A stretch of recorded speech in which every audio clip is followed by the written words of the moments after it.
آل بیت کرام علی رضوان وچوں امام نے امام جعفر صادق رحمۃ اللہ علیہ آپ دی بارگاہ ایک شخص حاضر ہویا. انہیں آکھیا کہ تسی کہندے ہو کہ اللہ موجود ہے, اللہ اس کائنات دے نظام نو چلان والا ہے, مینوں یہ سمجھ نہیں آئی, کوئی دلیل ارشاد فرماؤ. آپ نے فرمایا کہ کیا تو سمندر دے اندر سفر کیتے؟ انہیں کیا بالکل سفر کیتے. آپ نے فرمایا کہ کدی سمندر وچ تینوں طوفان دا بھی سامنا ہویا ہے؟ انہیں کیا بالکل ہویا ہے. بلکہ ایویں ہویا ہے کہ ایک دفعہ سمندر وچ کشتی دے اندر سے سوار سی اور طوفان آیا, کشتی ٹوٹ گئی, اس دے حصے ہو گئے اور کشتی چلان والا بھی ڈوب گیا اور دیگر لوگ بھی ڈوب گئے. لیکن مینوں اس وقت موت نہیں آنی, میں بچ گیا. میں ایک اس کشتی دا ٹکڑا پکڑ لیا اور اس کشتی دے سہارے, اس ٹکڑے دے سہارے میں سمندر وچ تیردا رہیا.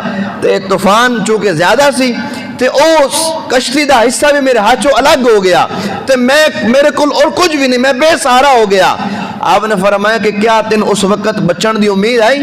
اس کیا بالکل آئی مینوں بچن دی امید کہ میں بچ جاسا. ہویا پھر کی کہ مینوں سمندر دیاں موجاں نے سمندر دے کنارے دے سٹیا اور میں بچ گیا. آپ نے فرمایا کہ تینوں اس وقت بھی امید آئی کہ میں بچ جانا ہے, لیکن تیرا سہارا بظاہر کوئی نہیں. اس وقت جیڑا سہارا تیرے دل وچ آئی, جس وجہ تو تیرے دل وچ اے گل آئی سی کہ میں بچ جانا ہے, اے او سہارا جس سہارا دا نام اللہ رب العالمین ہے. اللہ نے ہی تینوں بچایا ہے اور اللہ تبارک و تعالی نے ہی تیری زندگی نو اگے مزید ودایا ہے, تیرے تے موت نہیں آئی. اگر اللہ چاہندا تے اس وقت تو نا امید ہو جاندا اور وہ سمندر دا طوفان تینوں غرق کر دینا, تو ہلاک ہو جاندا. جدو آپ نے انہوں دلیل دیتی, انہیں مان لیا کہ واقعی گل لینجے کہ اللہ تے موجود ہے, اللہ ہی اس کائنات دا نظام چلان والے. وہ بڑا پیارا شکر ایک بار پھر پڑھاں گا.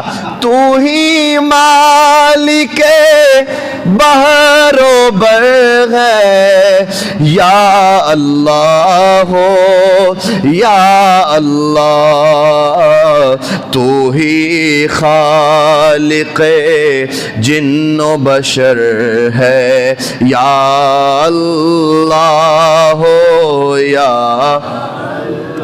اللہ دا نام سارا نہ آندا ہونا ہے, امید نہیں کسی نہ آندا ہوئے, سارے مل کے پڑھو یا اللہ ہو یا اللہ اللہ یا اللہ ہو یا اللہ.